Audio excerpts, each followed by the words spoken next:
Thank you so much. So I should already be sharing my screen and you should see PowerPoint that says welcome. Yes. Okay, thank you. So welcome everybody. Thank you all so much for sharing your time with me. I'm going to be presenting on the 5 essential protective factors to support healthy child development.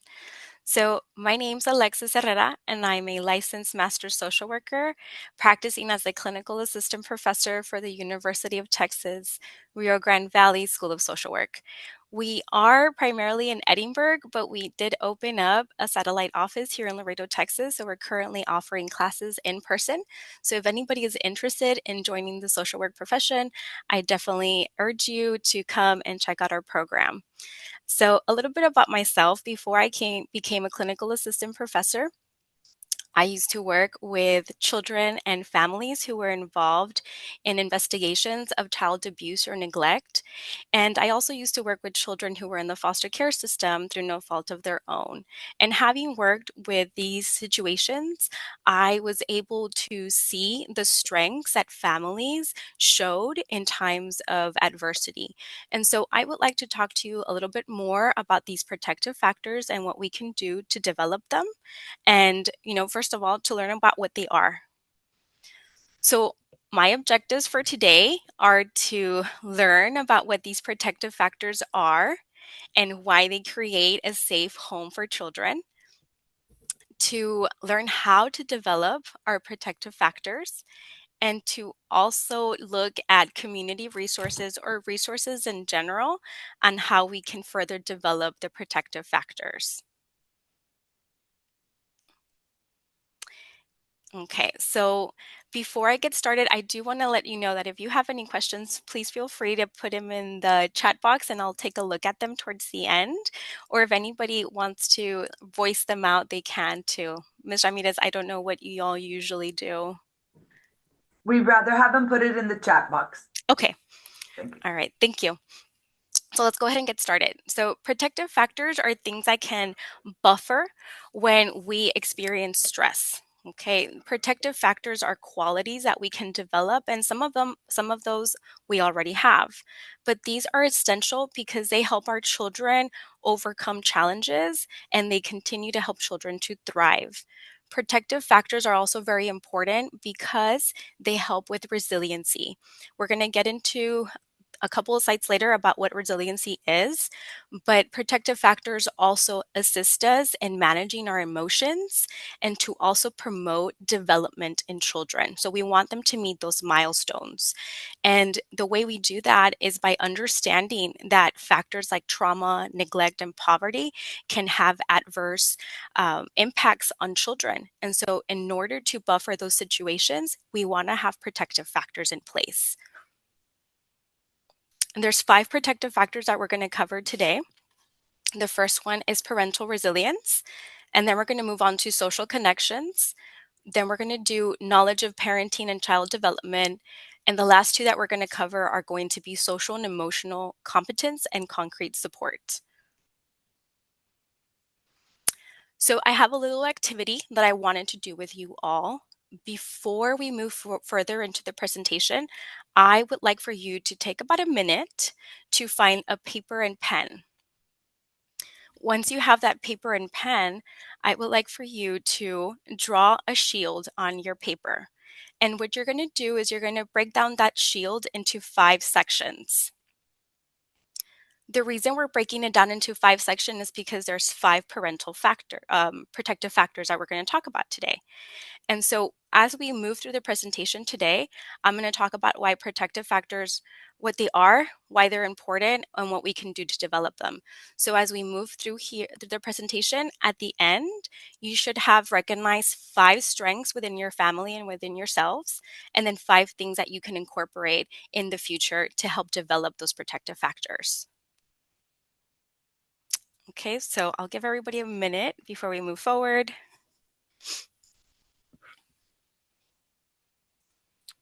Okay, so let's get to it.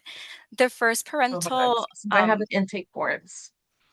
so the first protective factor is parental resilience.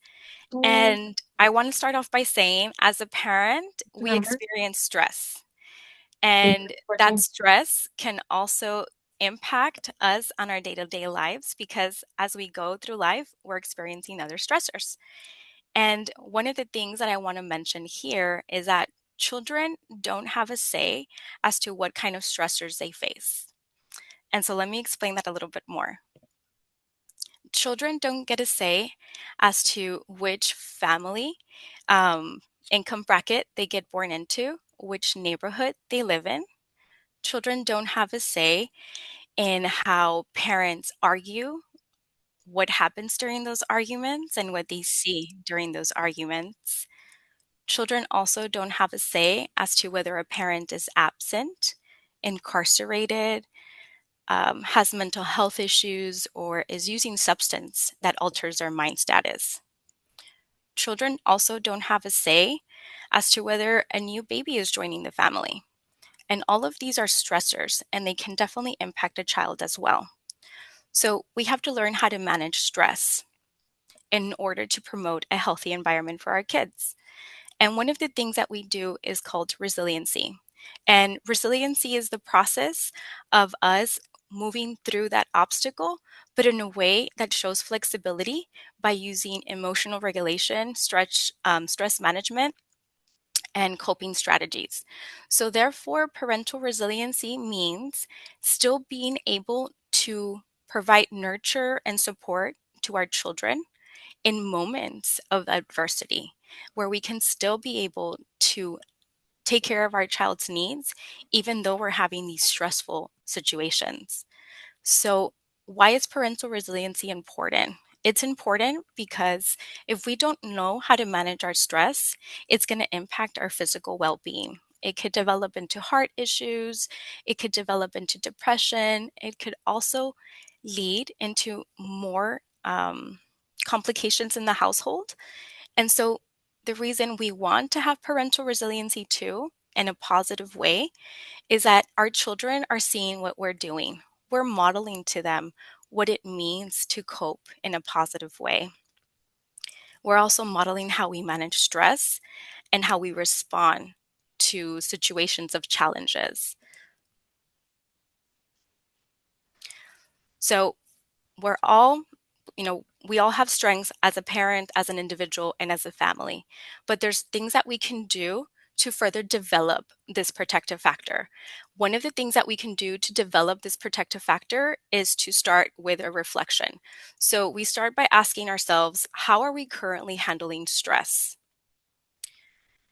What's working for our family? What's working for myself? And what needs to change?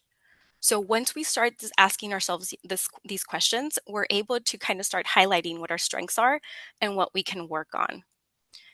The next thing that we can do to build parental resiliency is to address past experiences. What this means is that perhaps there's something that we might have experienced during our own childhood or maybe during our adulthood that might have impacted us and we still haven't healed from that. So it's very important that we take care of ourselves too if we want to be able to take care of our children. So I have here two names of community resources. It's Gateway Community Health Center and Pillar. These are two community resources that provide mental health therapy. And so if you find that you need that support, these are just two of the many establishments in Laredo that can provide that support. The next thing that we can do to build parental resilience is to do mental health exercises. So, being able to practice some self care goes beyond making time to maybe watch our shows or go for a walk. We have to be able to practice techniques that we can use in moments of stress. So, one of the things that we can do is called boxed breathing. Boxed breathing is when you're literally forming a box with your finger. And so if you want to follow, what you can do is that you're going to inhale for 4 seconds, you're going to hold it for 4 seconds, and then you're going to exhale for 4 seconds and hold for 4 seconds. So you're building a box. And this technique, which is called the box breathing, helps us regulate our emotional well-being and our body as well, because it gives us a chance to kind of take a breath, assess the situation, and move us from that fight or flight stage. It also shows our child how to do that. If we're able to do the box breathing and we kind of narrate it as we're doing it, we're showing our child already a positive coping skill. The next thing that we can do is gratitude. So, the research on gratitude is very interesting. Gratitude, if we express it on a daily basis, whether it's keeping a gratitude journal or just vocalizing what we're grateful for, individuals are more likely to be more optimistic and live healthier lifestyles. So, practicing gratitude can also build parental resilience. And one of the next things that we can do for parental resiliency is planning. Planning is a really good way to be able to address stressful situations. The reason is that if we know what situations stress us out, then we can be more prepared by identifying things that we can do to stay calm during those events. So maybe, for example, you're going to be going to a family event, and sometimes family events can get a little bit overwhelming. Everybody, the person is always right, they're never wrong, or there's certain things that might be happening in family relationships. So if you recognize that those situations are stressful, but maybe you go in there with an action plan already, like, okay, if things get a little bit tense, I'm going to do XYZ. You can be able to manage those situations. So these are just some of the examples that we can do to develop this protective factor. It's also very important that we include our children when we're trying to develop our protective factors. So I want to share with you these three books, and I'll talk about each of them and how they play a role in parental resilience. So the first one is Pete the Cat. I Love My White Shoes. This book, if you're interested, it talks about a cat named Pete who loves his white shoes, but as he goes through the story, his white shoes get stained. And so this is a good book to talk to your children about how do we respond to situations that we didn't account for. The next one is Federico and the Wolf. Federico and the Wolf follows a little boy named Federico in his search for his grandfather. And as he's trying to get to his grandfather, the wolf comes up as an obstacle. So it involves a lot of problem solving. And part of parental resilience and learning how to cope with these stressful situations is problem solving. So you can definitely also use this book to talk to your children about how to problem solve situations. The next one is My Body Sends a Signal. For My Body Sends a Signal, this one, it talks about how do we recognize when we're angry and what we can do when we're angry, when we're happy, and how our body responds. So again, it goes into that emotional regulation and learning what those emotions are. So for those of you who drew the shield, what I would like for you to do, if you would like to participate, is that we're going to answer two questions. So on your section that you have for the first factor, you're going to go ahead and write down what you're currently doing, either for yourself or for your family, that involves parental resiliency. So, for example, perhaps you're already problem solving and you already stay calm during stressful situations. You know how to handle those things head on. So, that's something that you are currently doing.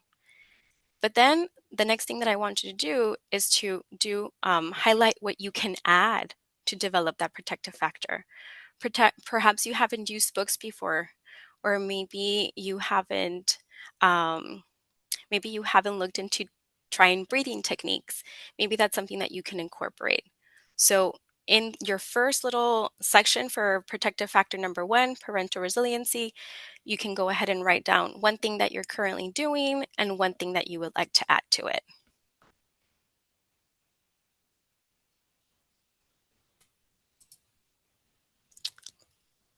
So the next protective factor that we have is social connections. And the reason social connections are really important is because as a parent, as a child, we want to feel loved and we want to feel supported. And the way that happens is by creating this sense of connectiveness with our friends, with our community, with our family, with supportive individuals. And these are very important, connecting, because it gives us a sense of support where we can go and talk to about things that we're experiencing. We can go talk to them to seek advice or to share advice, or they can also connect us to resources if we need them. And so it's important to have these social connections because it helps develop a child's security, but it also creates a support network for the parent and for the child as well.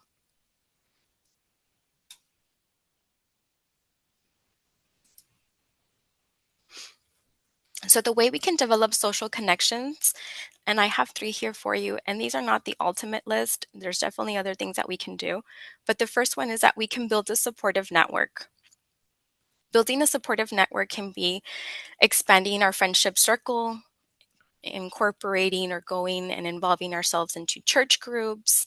It could even be seeking therapy or joining recovery groups that can help us stay on track. So these are all things that we can do to build and expand our support network. The other thing that we can do for protective factor number two is that we can talk about what it means to have positive social interactions and then go ahead and do those positive social interactions. So it's important to have conversations with our kids about what's a good friend? How do we know that friend is good for us? What are healthy relationships, whether it's a friendship or dating? And how do we treat one another? How do we want to treat a friend when they need something or they're in need of support? And how does that look for us?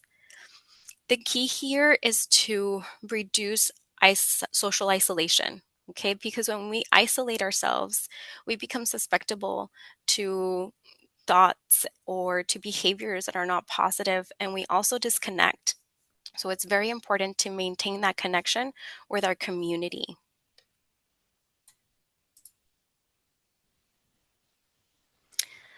So, similar to protective factor number one, I wanted to include a resource and a book.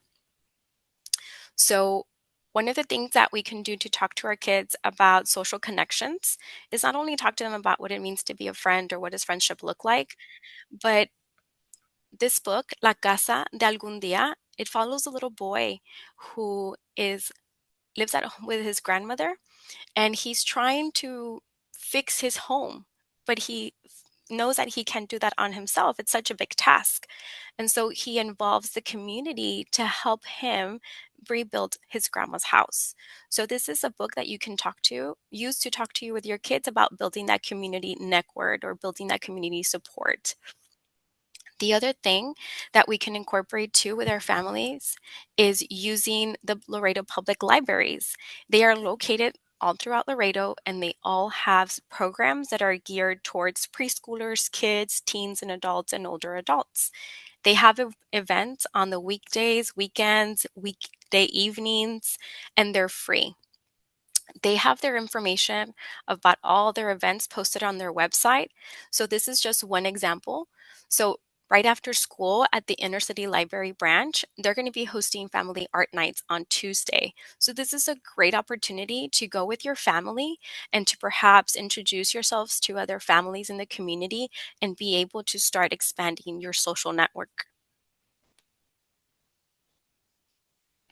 So again, right, we're trying to build a protective shield for our children and for ourselves and for our family.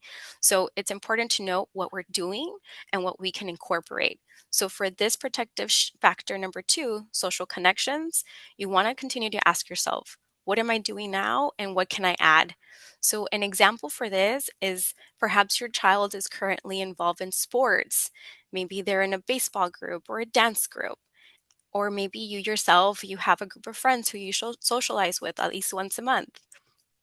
But maybe something that you can do that maybe you want to add is maybe going to these public events that Laredo has, maybe Camino Arte or the public library, so that you can have those opportunities to make connections with other families. So this is protective factor number two. So you should already have protective factor number one and two on your shield.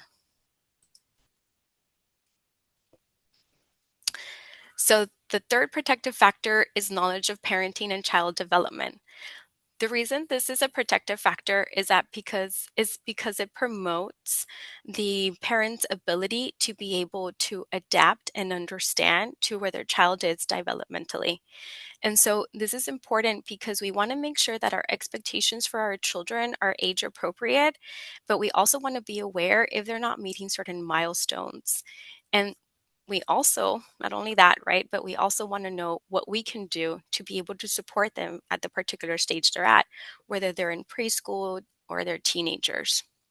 This is important because if we're able to recognize that maybe our child is not at a particular stage, we can go ahead and contact a physician.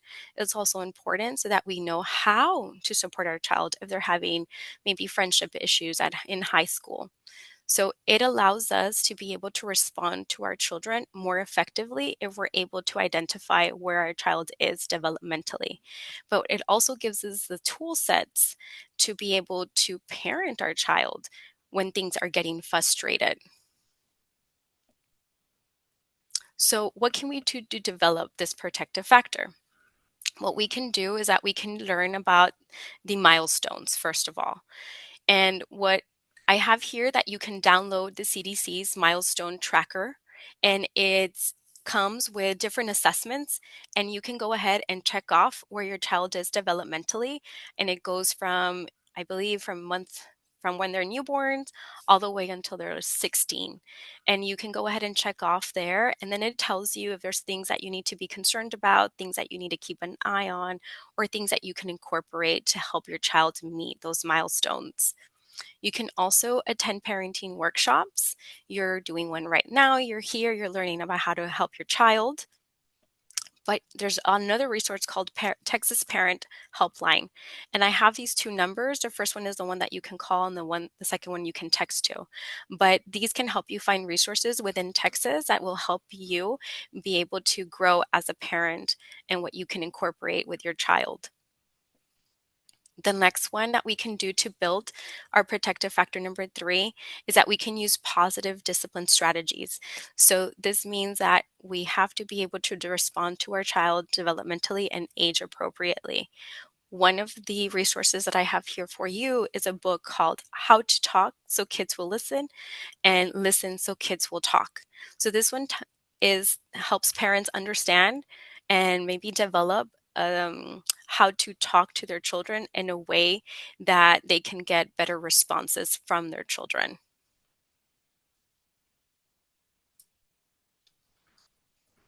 So how do we talk to our kids about milestones and development and, parenting? So we can the reason I'm incorporating books in this presentation is because it allows us that time to connect with our kids and create those conversation points. But these 3 books talk about development. And so you can use them as you see appropriate. So the first one that I have here for you is Wait. What? A comic book guide to relationships, bodies, and growing up. So this is more for the older teens, and you can use this as a way to maybe prepare yourself before you have a teenager or they get to that stage. The next one is Guy Stuff, the body book for boys. It talks about physical developmental stages for boys. And then the one for girls is The Care and Keeping of You, the body book for your younger girls.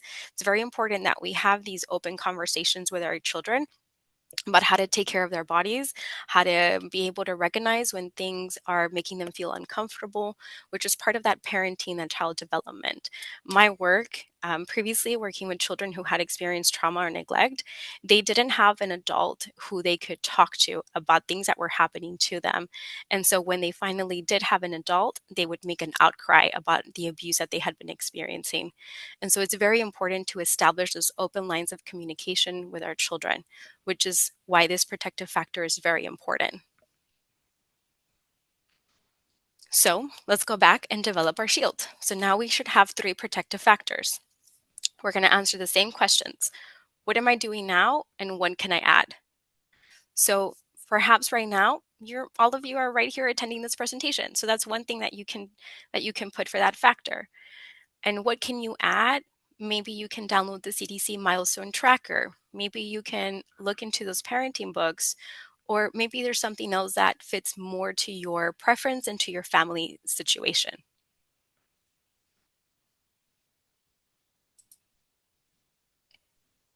So, our second to last protective factor is social and emotional competence.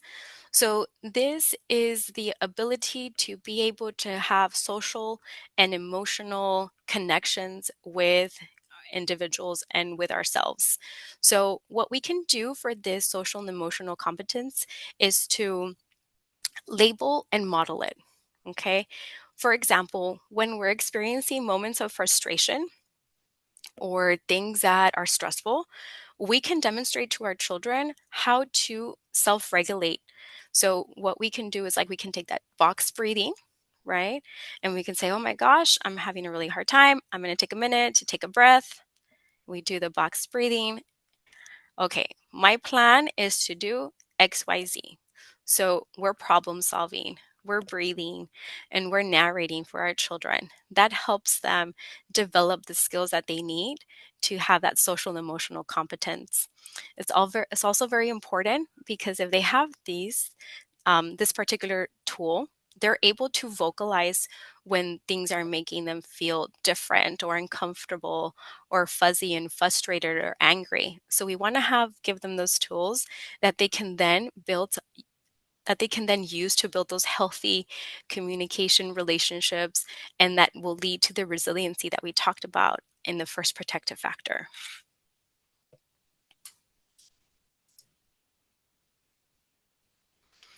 So the way that we can develop protective factor number 4 is to talk to our kids about how to express their feelings, right? Because it's very important that we have the ability and the opportunities and the comfort to be able to share our emotions. The next thing that we can do to develop this protective factor is to help our children resolve conflicts peacefully. What are ways that we can talk about when we're having a disagreement? What does a disagreement look like? Sometimes children don't have that model of what it means to have a discussion with another individual. So it's important for us to be able to model that. And that includes being able to take responsibility for our actions and being honest about those actions that we took part in. It also means setting healthy boundaries. What are healthy boundaries, and how do those come into our building a relationship? The other thing that we can do to build this protective factor is to encourage empathy and kindness. What does it mean to be kind? How do we express empathy for a friend, for a family member? So this is also a really great opportunity to help build our child's listening skills and being an active listener, but not only for them, but for ourselves too.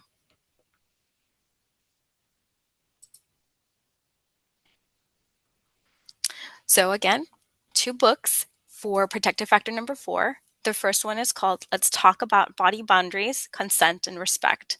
And so this book talks about, what are my body boundaries? What is respect to one another? How do we talk to each other about respect and consent? And then this other book is called Chrysanthemum. Chrysanthemum is having a hard time making friends. And so it talks about what we can do to make those social connections. Sorry, what we can do to manage that social and emotional need.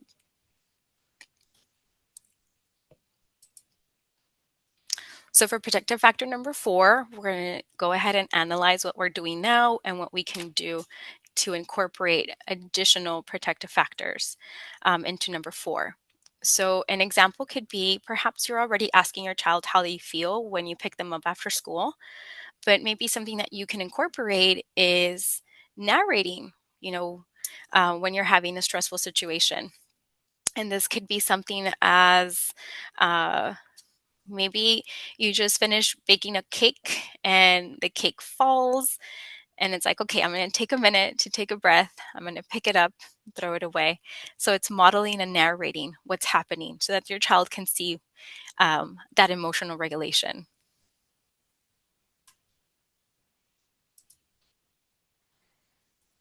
And the last protective factor that we have here is called concrete support. This is when families are able to connect with resources in the community. So we talked about parental resiliency. we talked about social and emotional competence and connectedness. Concrete support is an extension of all of that. If we have friends who can connect us to a resource, if we have the ability to look for those resources ourselves, we are already creating a protective environment for our children. All of these protective factors are aimed into reducing the possibilities of trauma, of neglect, of maltreatment for our children. And so, if we recognize that we need additional support and maybe a helping individual to come and kind of help us navigate a tricky situation that we're experiencing, then we need to be able to know where to go. So, this is a very important protective factor because it helps us to remember that we're all going to be in need of something at one point. So, to develop this protective factor, I suggest that if you're ever experiencing something at home or you need additional support, you can reach out to. We talked about Pillar and we talked about the Gateway Community Health Center, but Communities in Schools is a great program that's established in the majority of schools here in Laredo. And there is a coordinator who can connect you with the resources that maybe the school has available or they themselves have available in the community. So, reach out to your community and school representatives. Your school counselors are also one of those concrete supports that they can then link you to services in the community for further support. And 311 is also a number that you can call and they can connect you with government support services or get you the information that you're seeking. For this protective factor, again, we're going to reflect. Perhaps right now, we already know of that 311 resource, but something that we can do is that we can maybe keep that number in mind and share it with a friend who is struggling. Or maybe we need to introduce ourselves to the communities and school site coordinator and just start establishing that relationship. Because again, going back to the social connectedness, perhaps we don't need it yet, but we might know of a friend who might need it. And it's great to be able to link people for their support. So those are the 5 protective factors. So congratulations, you have completed your protective shield. So at this point, you should have 5 strengths that you recognized in your family, in yourself, and 5 things that you can do to further develop your protective shields. Because developing this protective shield will lead to more positive outcomes and more positive behaviors when you're navigating situations that can cause stress or situations that might be a little bit more difficult to handle than your everyday stressors. So, thank you for your time. My name is Alexis Herrera, and if you all have any questions, I'd be more than happy to see if I can either answer or get you the information to your question. Ms. Herrera, I just want to recap, and I do want to thank you for coming on to give us your knowledge and sharing your expertise. We did have different people log on as you were presenting. So I just want to introduce myself once again. My name is Melissa Ramirez. I'm the Director for Guidance and Counseling. And I want to thank everyone for logging on this morning. We do have a memorandum of understanding with UTRGV. And so therefore we partner with them and they do provide us with monthly sessions that we select in the summer for the rest of the year. So we thank you for logging on today. I love the way you put these protective factors in a shield. I also love the way you mentioned about communities and schools because we do work very close with communities and schools. As a matter of fact, when I started here, we only had 4 campuses with communities and schools, and now we're up to 15. We do have our executive director for communities and schools actually on with us today. We also have one of our recent new board members on today. So, we thank you so much for the knowledge that you're giving us. This serves as a staff development for the people who are here, also as resources for parents. Sometimes as parents, we just need, that recap, that guidance along how do we help our students. And I love the way you said, reach out. We need to teach our children to reach out, whether it's to the counselor, whether if they have communities in schools on their campus. We all need to work together for the betterment of our students. We know that our students are going through a lot of stress and anxiety. And so this is why we put these virtual sessions together for everyone that's on. So if you have a question, if you don't mind typing it on the chat box, and we will definitely respond to that. I do see a lot of thank yous.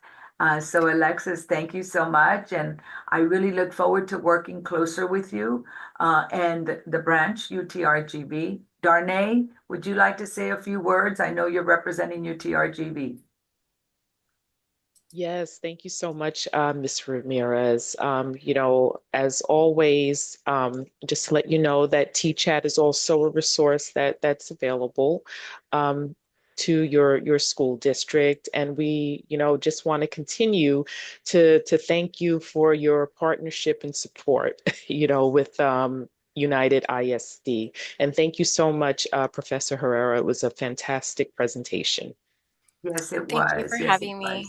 Thank you. Claudia Dovalina, I know you're on. If you're still on, would you like to unmute your mic and say a few words? Claudia? Thank you so much, Ms. Ramirez, and thank you so much for the opportunity to join UISD on these presentations. I know that the Guidance and Counseling Department has done a phenomenal job in helping communities and schools stay connected to the schools where we do provide services. We're very grateful to UTRGV as well, which we also partner with too through the School of Social Work program. We do have social work interns that come and do their internship with us as well. But we are very, very grateful to be part of this network of support for our students and to be able to support them in the different ways. I know that Ms. Alexis Herrera did mention us in the presentation. And one of the areas that is very, very important to us is, of course, the area of mental health. I know communities and schools is often known as a place of resources in terms of, shoes, uniforms, school supplies, food, different things that families may need. And yes, we still definitely help in those areas. But one of the areas that has come more and more to light that we need to provide additional support in is in the area of mental health. So we do provide that not only through the site coordinators that work in close collaboration with the counselors and provide targeted support in the form of different activities to work with the students on coping, resiliency skills, problem solving skills, but also through our partnerships with other entities to provide the therapy through a licensed professional counselor. We also have those referrals that we're doing as well. So we are just very blessed to be part of this and to be able to work collaboratively with United ISD and of course our other district partners as well. But thank you so much, Ms. Herrera and UTRGV for the partnership. And thank you so much, Ms. Melissa Ramirez and your department for always including us and for making us feel very welcome at United ISD and for allowing us to do what we do and supporting the students. One thing, I've always mentioned to Ms. Dovalina, thank you, Ms. Dovalina, and I would like everyone to know here, because there was somebody that put in the chat, yes, students wish that they could connect. Our goal in the Guidance and Counseling Department is to make sure that every student has a trusted adult that they could come to. That is our goal. I also sit on communities and schools on the board, also to work collaboratively with Ms. Claudia and the site coordinators that are in our district. We need to align all of our forces. We need to align all of our communication and all of our resources to better meet the needs of all students. So I also want the parents to know that are here. I'd also like to invite our newest board member, if she's still on, Ms. Martinez. If you'd like to unmute your mic and say, I know you came in towards the tail end, but it is recorded and it's going to be up on our website, so you could go back and view that. But if you'd like to unmute your mic and say a few words. Yes, well, thank you so much for the information that you provided. I did have some technical difficulties logging on, but what I was able to hear, it was very good information. I am a advocate for mental health, so all the resources that you all provide to our students, of course, are of great benefit not only for them but for the parents. So again, thank you for all of you do for everything that you do, and for our counseling department. You are very much appreciated. Thank you. And thank you for joining us this morning, Ms. Martinez. We greatly appreciate you being with us this morning. And, just a lot of great comments, Ms. Herrera. Once again, just to wrap things up, I'd like to thank you for presenting this morning with your expertise, with your knowledge, and I look forward to meeting you in person at UTRGV and continuing to bring this information and resource to our community, to our parents, and to our counselors as well. All right, then this will conclude our meeting, and I'm going to stop the recording right now. But thank you